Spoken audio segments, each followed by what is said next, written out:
Welcome again, everybody, to today's webinar on the 5 changes you need to make in less than 25 days for the switch from product listing ads, or PLAs, to Google Shopping campaigns. Just want to personally thank everybody for tuning in. And remember, throughout, if you have any questions, you can direct them at me, at Jeff, or using the hashtag CPC webinar. Today's webinar is going to focus on not only the transition from product listing ads, in other words, the steps that you need to make to switch from PLAs to Google Shopping campaigns, but kind of a bigger picture. Why are you making the switch, and what are some bigger changes that you can make to really get the most juice out of your campaigns, increase sales, and really be successful on Google Shopping? A little bit about CPC strategy. We're your hosts today. We'll be running this webinar. So we are focused on making the match between consumer intent and advertisers' products. It's the marriage between what consumers are looking for and that sweet spot between that and what advertisers are actually putting out there. You don't want to ram products down consumers' throats. You want to meet them where they're actually looking for things that are what you're selling, right in that beautiful sweet spot. We call this retail search intent, and that's really what we're all about. Doing that across search channels, specifically Google, to make sure that advertisers are really getting the most sales and the most viable customers for their product and for their online store. So I'm Mary. I'm your driver today, and I would ask that you kindly keep all of your hands and legs inside the vehicle at all times during this ride. I had to throw a little corny joke in there. So if you have any questions during this webinar, feel free to reach out to me. I will be on social and also be answering questions using the chat box. We'll also be answering those questions following the webinar. And if you have any questions that we aren't unable to answer following the webinar during that Q&A session, you can feel free to reach out to me additionally. And just exclusive of this webinar, if you have any questions, I'm happy to have a conversation with you about e-commerce or anything like that and just discuss. So feel free to do that. Just also as a general reminder, we do record all of our webinars, and those will be sent to everyone who's registered. So if you're listening now, you will get a recording, and that should come within the next week or so. Additionally, if that email goes to your spam box, you can't find it, we do host that on our blog as well. And if you can't find it on our blog, you can feel free to reach out to me again and say, hey, I can't find the recording, would really love to share, or just want to listen again, and I will be happy to share that with you. Our speaker today is Jeff Coleman, who is the Director of Retail Search here. I've known Jeff for a couple of years now, and he knows more about Google than anyone I know, and so I'm highly confident that you'll definitely get a lot out of today's presentation and learn a lot about Google Shopping. So a little bit more about Jeff. Jeff and I have been working with Google Shopping for years, since before Google was paid. Jeff has been working with PPC and Google for a long, long time. He is an expert in Google Analytics and Google AdWords, and so much so that we entrust him to run the entire department and oversee all of the Google Shopping strategy in-house for CPC strategy here. This is a fun new fact. Jeff is also a new dad. He has an adorable little girl who is so sweet, and we're very proud of him. So if you have any questions for Jeff or you want to reach out to him, you can feel free to use his Twitter handle, and he will be following the presentation in just a second.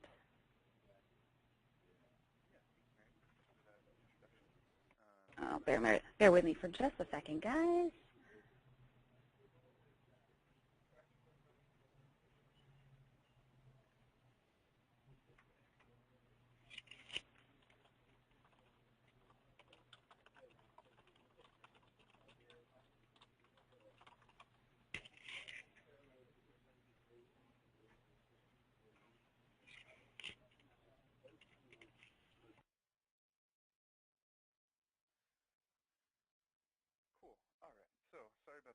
A little bit of a delay there. Mary, thank you again for the introduction. Just a quick overview of what we're going to be going over today. We've got 5 sections. Obviously, the webinar is titled 5 Things You Need to Do, so we broke it up into 5 sections. So first thing we're going to touch on is how to create a new campaign. I know a lot of you have already started the transition process and have started to create your campaigns. So you can use this just as a check to make sure you did that properly. We'll then head into feed updates. We'll look at some things that you might need to change about your feed for the new shopping campaign, but also some optimizations that you can take another look at since you're going to be starting a new campaign. It's a good time to check on those. We put together a PLA to Google Shopping transition checklist for you. So we have a section dedicated just to that. So if you take nothing else out of the presentation, you can just kind of jot down the checklist of notes, and if you follow that, then you'll be good to go come August when Google officially turns off the PLA campaigns. We'll go into some bid modifications that you can set up, and lastly, we'll touch on some campaign optimization tips, which are going to be good for people who are just starting out or people who have already set up their campaigns but aren't sure what the next step is. So those are the 5 things we'll be going over. Hey, Jeff, sorry about that. I wasn't able to change your screen, but now you have availability if you want to go ahead and take control of that, if you want it. Okay, cool. Sorry, guys, having a little bit of wonkiness with the internet, but we will be with you in just a second.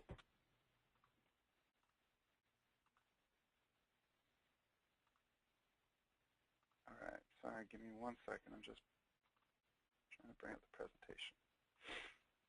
Here we go. All right. So, and we're back. Cool, like I said.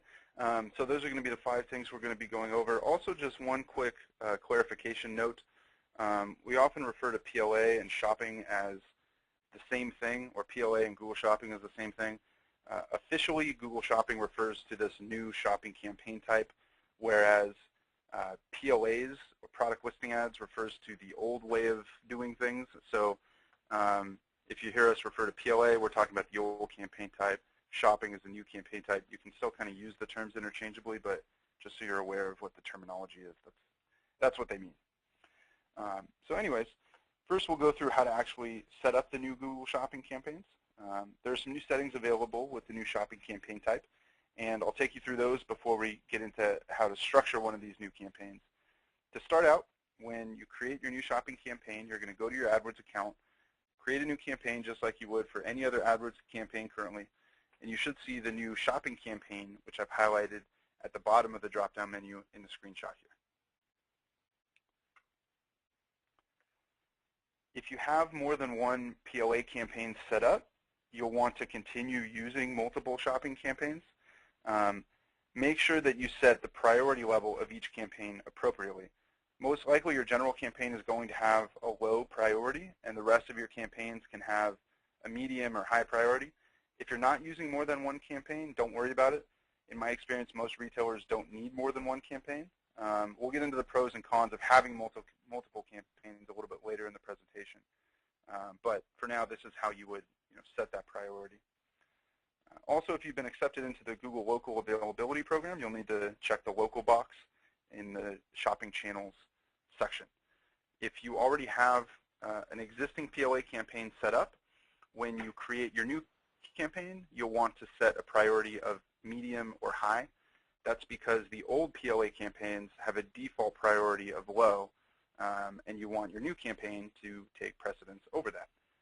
If you don't have an old PLA campaign set up, then you don't need to worry about priority or anything like that. So let's head over to the next slide. The first thing you're going to want to do when you set up your new campaign is actually pause it. It sounds a little bit counterintuitive because I know you're probably raring to go with your new campaign, but if you enable the new campaign, it's going to go live within a couple hours. Google's pretty good about putting your ads live and spending your money. So to avoid any sort of cannibalization of traffic and to avoid competing campaigns, or to avoid the campaign going live before you're really ready for it to go live, go ahead and pause it right off the bat. Then you can work on building it out, structuring it the way you want, setting the initial bids that you want. You can get all that done, and then when you're ready, you can go ahead and enable it. Make sure you pause it right off the bat. So let's talk about how to add some product groups.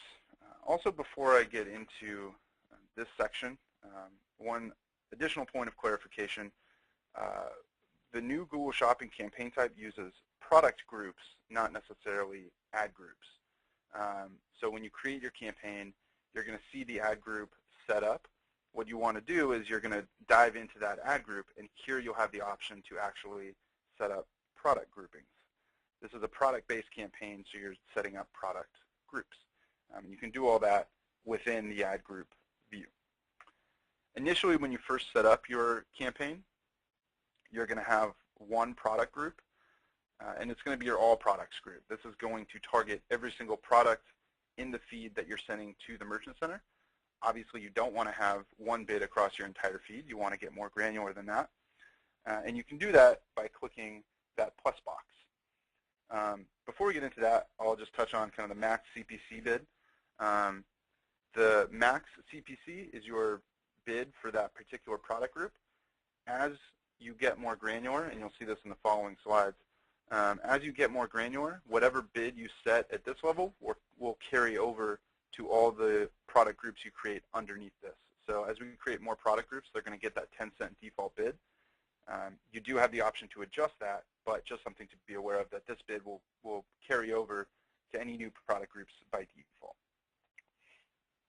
So let's go ahead and click that plus box and start creating some product groups. Currently there's 10 usable fields. Category corresponds to the Google product category column, whereas product type corresponds to, well, the product type column, but it tends to be the retailer's categorization, which is usually a bit more detailed. Google's categorization has to follow a certain template, whereas the retailers, obviously, you guys have the ability to categorize things however you want. So the product types tend to be a little bit more relevant, which is why that's how I'll typically start out, either with product type or with brand, depending on the inventory.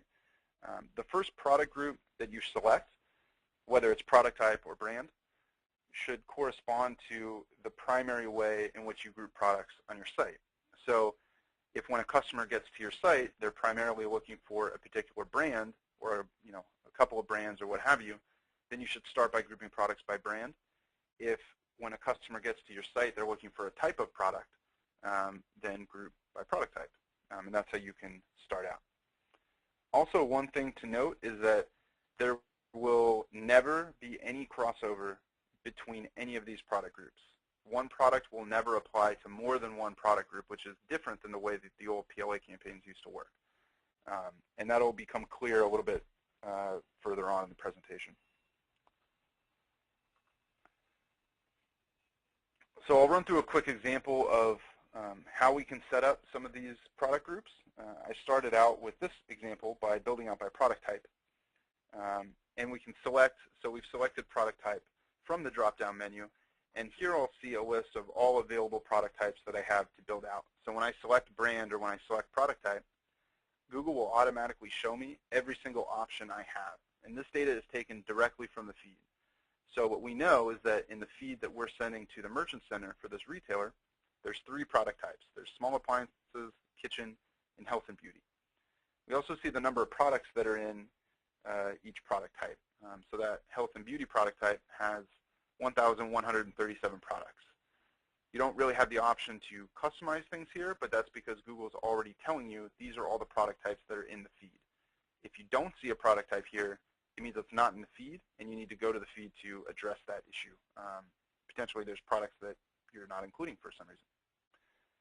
If you want to add one, you just click on the little arrow button next to the product type, moves it over to the right-hand side. Once it does, it's created, and it's as simple as that. And all you have to do is just hit save at the bottom.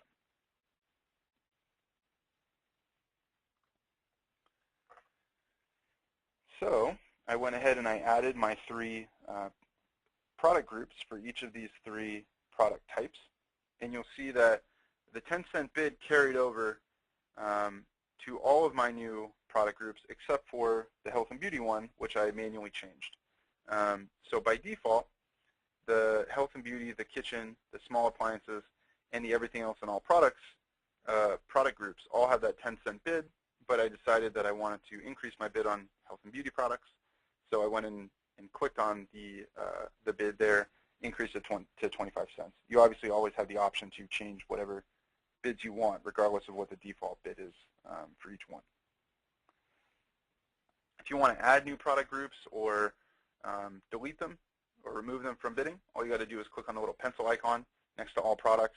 That'll give you the same view that we saw before, where you have all your product types listed there, and you can add and remove at will whenever you want. Also, you'll notice that now all of my new product groups have their own plus box next to them. That's because we have the option to segment those even further. So I can go within health and beauty and add in a few brand product groups if I wanted to, which is a perfect segue for our next slide. So within that health and beauty product group, you can see I've added 3 additional brand product groups under that. One for Conair, one for Oster, and one for Wall.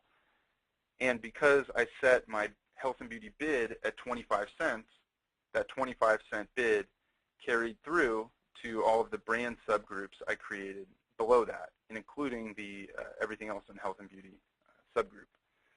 So that bid's going to carry over. One thing to note here, well, a couple things to note here, but the first thing to note here is that any Conair products or any products within any of these brands are only going to be health and beauty products. So let's say Conair also makes kitchen products. They also make small appliances.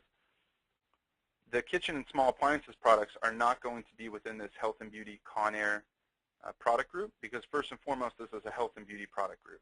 So I'm only taking Conair products that are within health and beauty. If I wanted to also bid on Conair products within kitchen, I would have to go into the kitchen group, add a product group for Conair, then I could bid on that separately. Also, the second thing to note is that there could be, 100 brands within this health and beauty product group, and I've only chosen to break out 3. Any brands that are not included here will go into everything else in health and beauty. Obviously, you want to continue to leave those alive, and Google knows that you don't want to necessarily build out every single brand within every single product type. So if you don't build out everything, everything else will go into the everything else product group, and that will automatically get created. You don't have to do anything to create that. That's always there.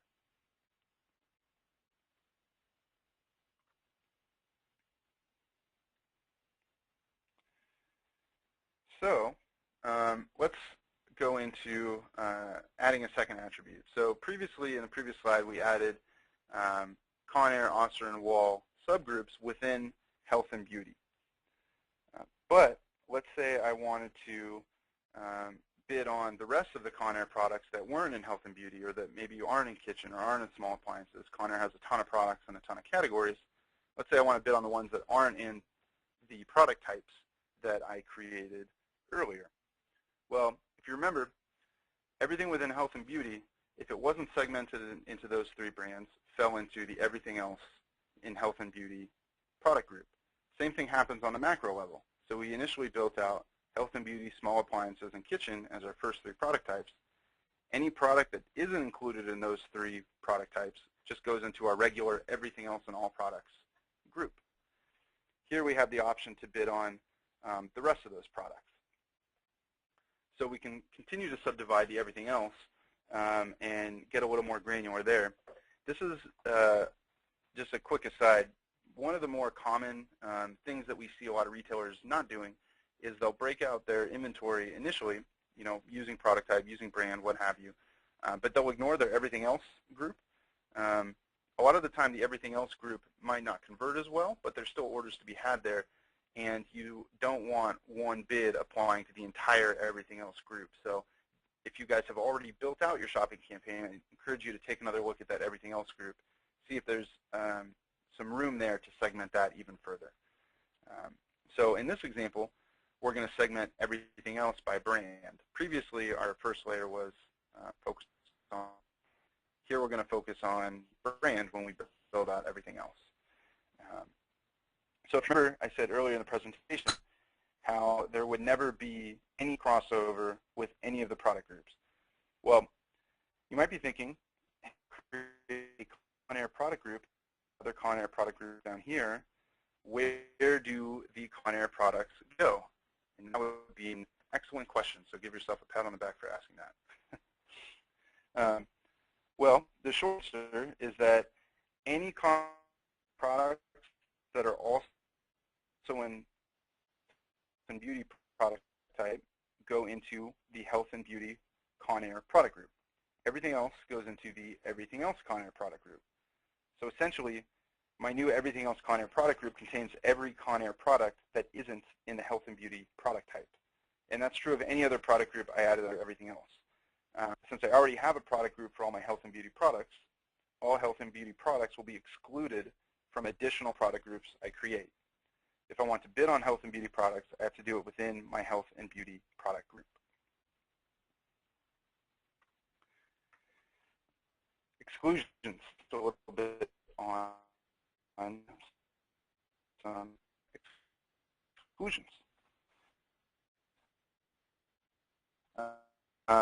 One of the new features with shopping is that you have the ability to exclude subgroups of might not want to bid on.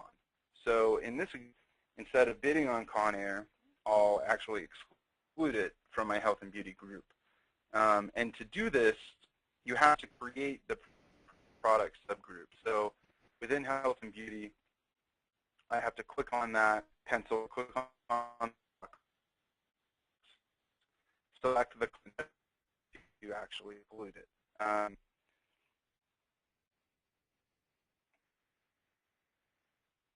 One of the reasons that you might do that is, let's say you wanted to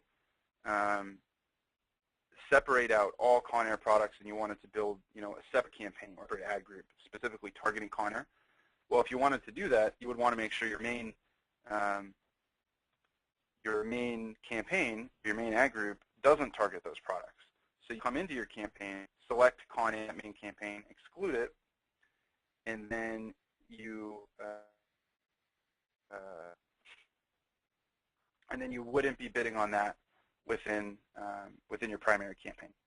So that's how you would do there. One thing to note is that when you exclude products, they move out of the ad group, but they stay within the campaign. So the product is still included in the feed. It's not removing it from the feed at all. It's still included in the campaign, but it's just not included in the ad group that you might be looking at. Cool. So what we're going to cover next, we'll move on to the next one. We're going to go into feed updates. So let's take a look at some custom labels. By and large, your feed can remain as is. You don't actually have to change any. Google can take your existing feed. All the fields stay pretty much the same with one important exception. And that exception is the AdWords labels column. AdWords labels were used for the old PLA campaign. You could put as many labels as you wanted in one column. With the new with the new shopping campaign, you can have 5 labels, custom labels 0, 1, 2, 3, and 4.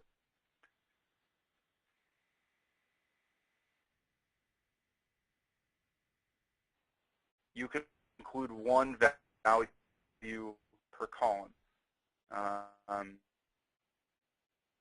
And if you're doing the math, then that adds up 5 labels you can add. So if you are including AdWords labels and you haven't yet, you want to make sure to add custom label columns to your feed so that you can build out the new shopping campaign in accordance with the labels that you had built out. If you weren't using labels before, then don't worry about it. You don't need to create some new labels out of thin air. This is only if you were using AdWords labels. This is also a good time to revisit feed optimizations in general. Even if you don't have to go back and add in custom labels or change around your old AdWords groupings, it's still a good time to go back in and take a look at your feed. You're preparing a brand new shopping campaign. You're also getting ready for Q4. Like I said, it's just a good time to go back in and see if your feed is as optimized as it could be. A couple things to keep in mind are the title and description character limits. You get 150 characters for the title, you get 5,000 for the description. Make sure you're using all of that. Don't go back in and just stuff the descriptions and titles full of random keywords that may or may not be relevant. Google's going to flag that, could actually potentially penalize you for keyword stuffing. So don't just throw random stuff in there. But if there are relevant terms or product descriptors that customers might use or might search to find that product, throw those in there. The title and description are the heaviest weighted fields in the feed when it comes to determining how a product will naturally rank for a given search. The bid obviously plays a role as well, but in terms of just natural organic ranking, the title and description weight the heaviest. So make sure those are optimized. Also, depending on the category, there are a number of optional or recommended columns, as Google calls them. What I always tell our clients and other retailers is that those columns are optional if you don't want to rank well. Your competitors are probably doing everything they can to add as much data as possible to the feed. If they're not, that's an opportunity for you to build out that data and rank ahead of them without really having to increase your bids. Just by providing additional data, you'll get a boost in the rankings. So definitely make sure that if there are any optional or recommended columns, that you're including those. And like I said, they're going to vary by vertical. So for apparel, for example, you might want to add in the material, the color, things like that. For electronics, you might want to add in, if it's an accessory, what type of electronics the accessory is compatible with. You know, if you're selling cables, how long is the cable? Is it HDMI? Things like that. So find the optional columns that you can add in and throw those in there. The more data that you can provide to Google, the better off you're going to be. So along those lines, let's take a look at some examples of a bad title. So I was touching on earlier that title and description are the two most important columns that you can send. What does an optimized title look like? We get a lot of data from a lot of retailers, and you'd be surprised at how simple or how basic some of the titles might be. So here's an example of a bad title.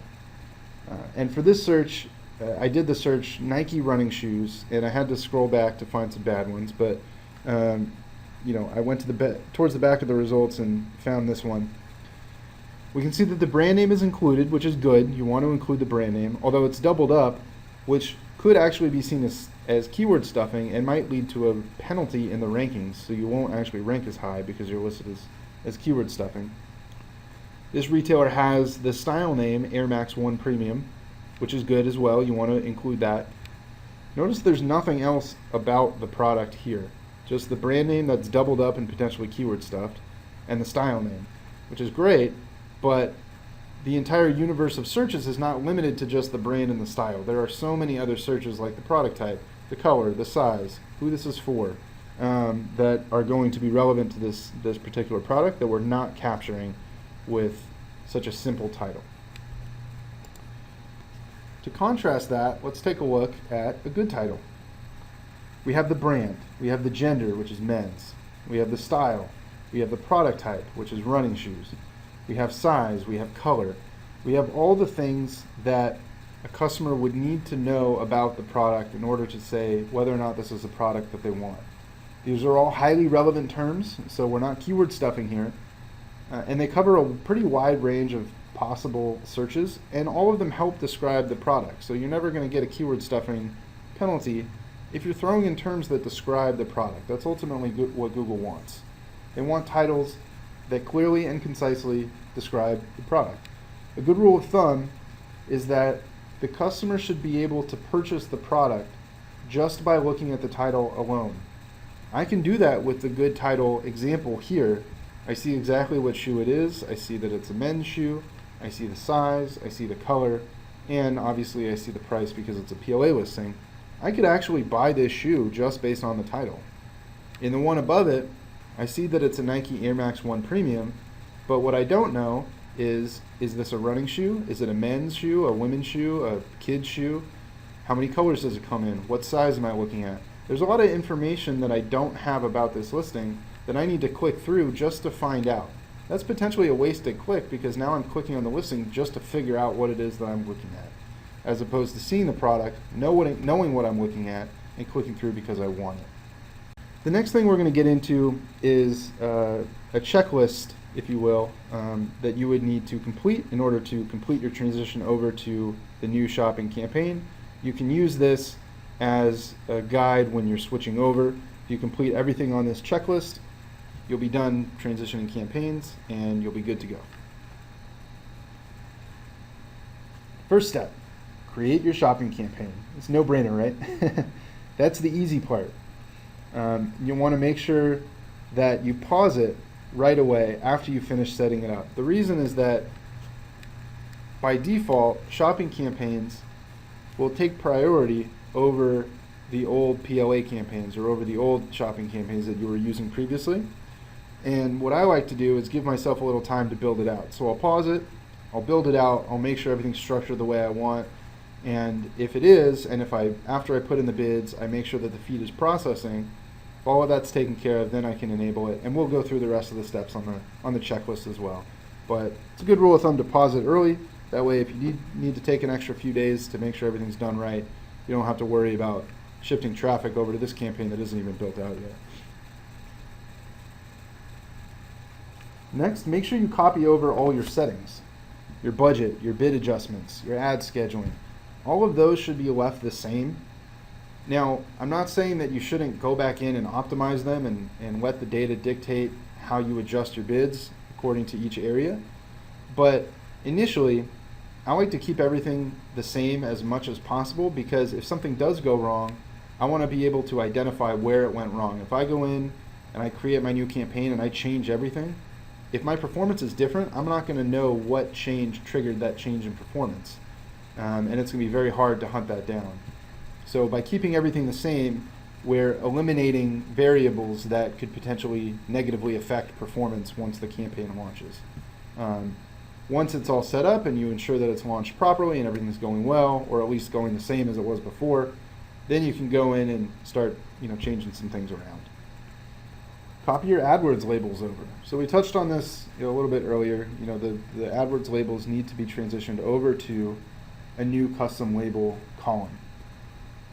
Google allows you to have 5 custom label columns, but you can only put one value in each column. With the old AdWords labels columns, you could have multiple values in one column, but you cannot do that with the custom label columns. So if you have multiple AdWords labels, make sure to copy each one into its own custom label column. In this example, you can see our product had 2 AdWords labels for the old PLA campaign. In the new shopping campaign, those 2 labels need to be put into their own custom label columns. Now you're ready to build it out and start creating some product groups. I won't get into too much detail here since we already touched on this, but the general rule of thumb is that you should try and maintain the same structure here that you had with your old PLA campaign, unless that old PLA campaign just was not performing well at all, and you really would just want to start from scratch and rebuild it. But in general, if in your old PLA campaign you primarily focused on a set of brands, start by building out brand product groups. If you primarily focused on a set of categories, start with product type or Google product category. In general, try to keep the same structure, as that will help make the transition go a lot smoother, and it'll help you pinpoint any problem areas just in case something gets overlooked in the transition or something goes wrong. And like I said earlier, the reason why I try and keep things the same, at least initially, is that if anything does change or if performance does change, the fewer things that I've adjusted in the campaign, the easier it is to track down what caused that change of performance if anything happens. Once you get your product groups created, it's time to copy your bids. This can be the most tedious part depending on how detailed your old PLA campaign was. However, you can set bids en masse by clicking the Edit drop-down menu above your product group list. So if you have a bunch of product groups that should all have the same bid, you can set them all at once so you don't have to go one by one. If the feed is processed properly, you'll see all your brands, categories, and labels in the window that appears when you build out new product groups, along with the number of products in each brand, category, label, etc. If that product count looks correct, then you're good to go. If it doesn't, then potentially there was an issue actually processing the feed, and you would want to go to the Merchant Center to check out what might have happened there. Turn it on. This is an exciting day. Finally get to launch your campaign. Remember to leave your old campaign on for a couple days, just in case you made a mistake when building out your new campaign. Yes, I said leave your old campaign turned on. Don't pause it immediately when you turn on your new campaign. The reason for this is that, let's say you got almost everything right in your new campaign build out, but forgot one minor detail, and that one minor detail would have caused traffic to fall off a cliff, and you start losing all your traffic and all your orders. If you leave your old campaign on, your old campaign will still be running and collecting traffic while your new campaign takes a nosedive, which is not ideal, obviously, but better safe than sorry. And this way, at least you have that safety measure. So leave your old campaign on. My rule of thumb is that if everything is good for a day or two, maybe 3, just in case if you are really concerned about it, then you can go ahead and turn off your old campaign. But like I said, leave your old one on for now. And then if everything looks good, then go back and pause it. As a rule of thumb, you don't want to have 2 competing campaigns. We just left our old one on as a safety measure for a couple days, but you don't want to do that on a long-term basis. Next, we'll get into some of the bid modifiers that you can implement for Google Shopping. So what is a bid modifier? Well, it's not a new bid. It's a percentage change on a product group bid. For example, earlier in the presentation, I had a default bid of 10 cents. A bid modifier of plus 50% increases the bid by 50% or by 5 cents on the product group, which gives me a 15-cent bid. So notice how it's not a new bid, it's a percentage change on an existing bid. There's a few different examples of some bid modifiers that we'll go over here. Those are the mobile bid modifier, the location bid modifier, and the ad schedule bid modifier. So let's get into it. We've seen pretty huge increases in mobile traffic across all verticals so far this year, but conversion rates on mobile traffic are notoriously low, even if you have a mobile optimized site. Having a mobile optimized site can improve your conversion rates here, so I encourage you all to invest in one, especially with Q4 coming up. And with so much mobile traffic coming in these days, you're bound to get some sales from it. But again, conversion rates and ROI do tend to be lower than what we see on desktops or tablets, even if you have that mobile optimized site. So bid accordingly. I usually recommend starting off with a negative bid of between 25 and 50%, and you can always adjust from there depending on performance. And on the next slide, I've got a quick video to show you how to set a mobile bid. So here's how you set that bid. We're going to navigate to our Settings tab, select the Devices tab,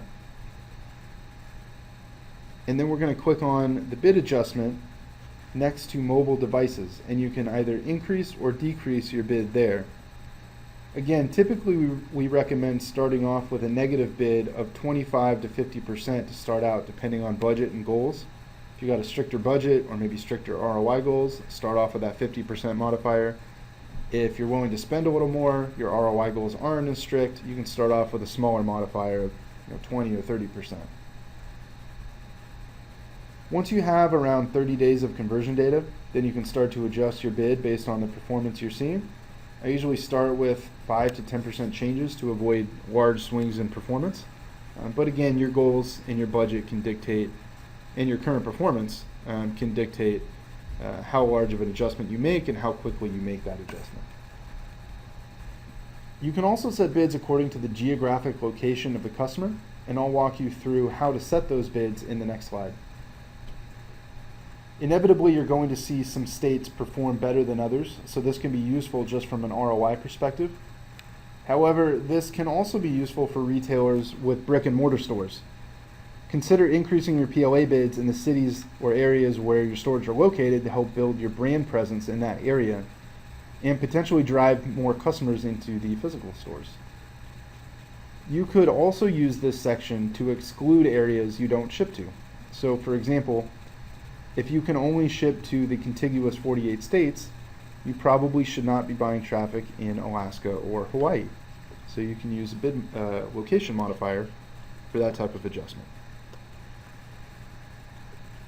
And here we'll be looking at a quick video of how to set up a location modifier. To start, select the Settings tab in your campaign, then click on the Locations tab. If you scroll down, you'll see a bright red button that says plus locations on it. Once you click that, you'll get the option to start adding the states, cities, or areas you want to bid on. Just as consumer habits can vary by device and location, behavior also varies based on time of day. Not all shopping hours are created equally, and you don't want to waste money on times that don't convert. Typically, we see buying patterns follow a bell curve throughout the day, with orders starting to pick up in the mid-morning hours, peaking around the early afternoon, and then falling off again later in the evening. You want to monitor those patterns for your own store, but you should be bidding down during your poorer converting times of the day, bidding up during your higher converting times of the day. Typically, in my experience, you want at least 60 to 90 days of data before making larger scale adjustments or adjustments on times of day. The reason is that, if you think about it, there's only obviously one day during the week for each day. And so if you're only looking at 2 weeks worth of data, you're only looking at 2 Mondays or 2 Tuesdays or 2 Wednesdays. That's a pretty small sample size. You might have just had a bad Monday on one of the days, and it might not be an indication that Mondays are a bad day, it's just that you happen to have had a bad day on that particular Monday. What we want to do is try and get enough of a sample size so that we can isolate performance to a particular day so that it's not as highly influenced by just one bad day. So if you're looking at 2-3 months, you get a larger sample size, you can start to make a more informed decision on where to set your bid. And on the next slide, again, we have a quick video on where you can go to set those bids. So to set up an ad schedule, we're going to go back to our trusty Settings tab, and we're going to select the Add Schedule tab. Then you can scroll down, you'll see a bright red button that says plus Add Schedule. Once you click that button, you'll have the option of setting different bids for different times of the day. And it won't take you through actually going through each individual time segment. It's going to vary by store, but it also, just in the interest of time, I don't want to include that because it can take a few minutes to actually set that up. Last part of the presentation, we're going to cover some campaign optimizations. So next we'll go over some of the new features. First one I want to discuss is the impression share. And just a quick overview for those of you who aren't as familiar with all the different AdWords terminology. Impression share is the percentage of times your ads are shown for relevant searches. So if you think about that, you want your high converting products and product groups to have a high impression share, because that means they're showing up a high percentage of times for relevant searches. You're going to want to monitor the ROI too. You don't want to just increase traffic for the sake of getting more traffic, unless you're just really after a land grab and you don't necessarily care about cost or ROI. Most retailers, that's not the case. So you don't want to just increase impression share for the sake of increasing it. You want to increase impression share on the products and product groups that are doing well and get more visibility on them. On the other hand, a high impression share might mean that you actually have room to lower the bid and get more efficient without losing much visibility. Let's say you're at a 90% impression share, but you're also bidding $5 a click. If you can save $1 per click and cut 20% off your costs, and you're only dropping to 80 or 85% impression share, you're still getting a lot of impressions and a lot of that traffic, and cutting out a pretty decent amount of cost. So there's some pretty decent cost savings and not a whole lot of impression decreases. So want to monitor the product groups that have a high impression share as well. Next one is the bid simulator. This can help you estimate the traffic or cost levels at different bid levels, and it's really good for projecting the impact of a particular bid change. It's never going to be 100% accurate. It's basically Google's attempt to predict how many impressions they're going to give you at a particular bid level. They're pretty accurate. They're pretty good at determining when your ad is going to show and how frequently your ad is going to show. What they can't determine is how other retailers are going to react to this. So let's say you change your bid, another retailer sees their listings drop and they increase their bid as a result. That's not really something Google can predict in the bid simulator, and so that's part of the reason why these aren't going to be 100% accurate. So just something to keep in mind, that this doesn't take into account your competitors' behavior. But again, it is good for estimating the impact of a bid change, and it's really useful to use in conjunction with the impression share metric. So if you have a really high impression share on something and it's got a poor ROI and you want to cut cost, you can see through the bid simulator, hey, if I lower my bid by $1, what's my new expected level of impressions? If it doesn't change that much, then cut that bid, because you're not losing very many impressions by cutting your cost.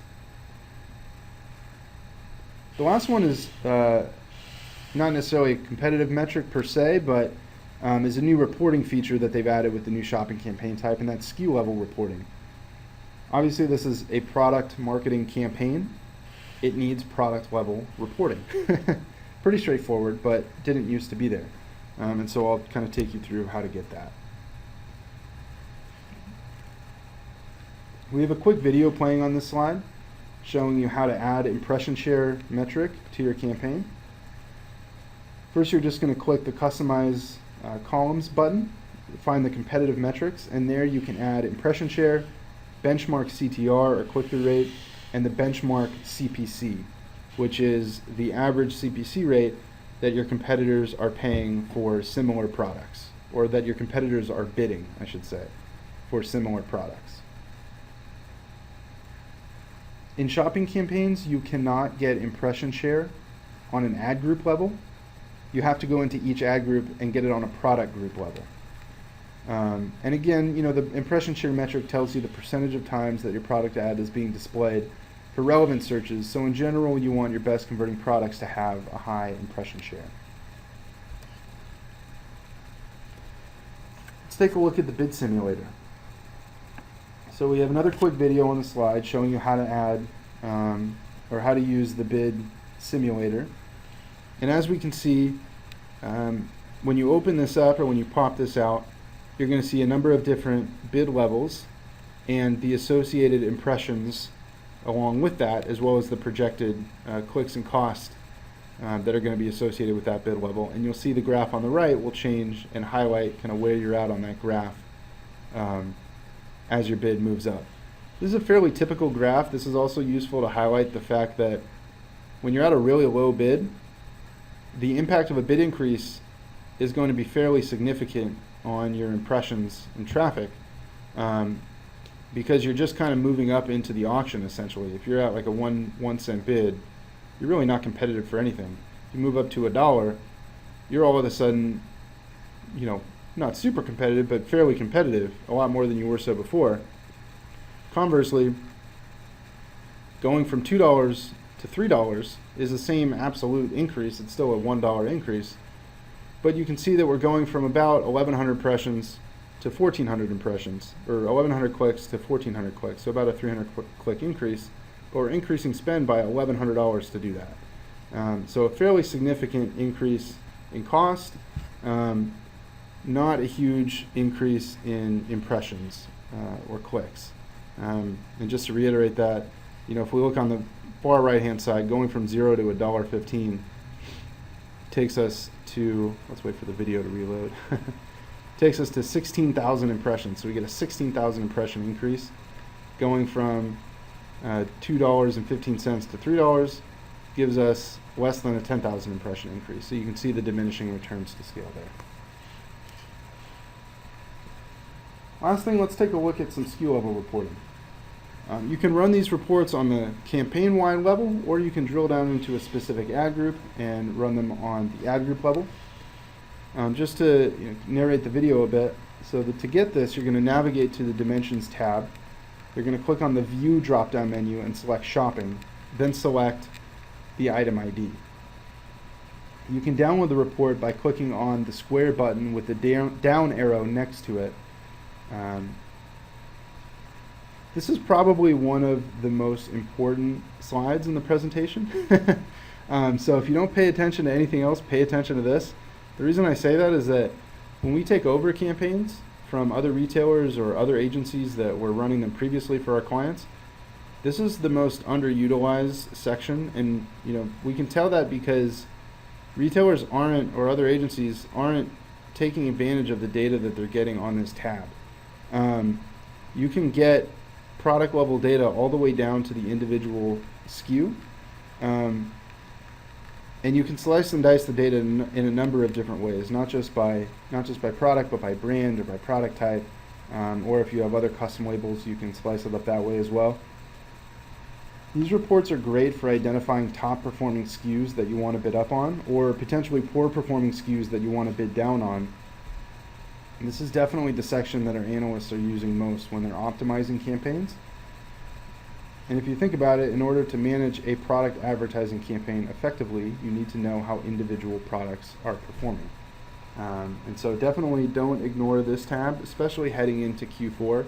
You're going to want to stay on top of what your top performers are, what products are just shooting up the rankings and generating a ton of cost, because there you have some pretty clear efficiency gains to be made just by kind of downbidding those.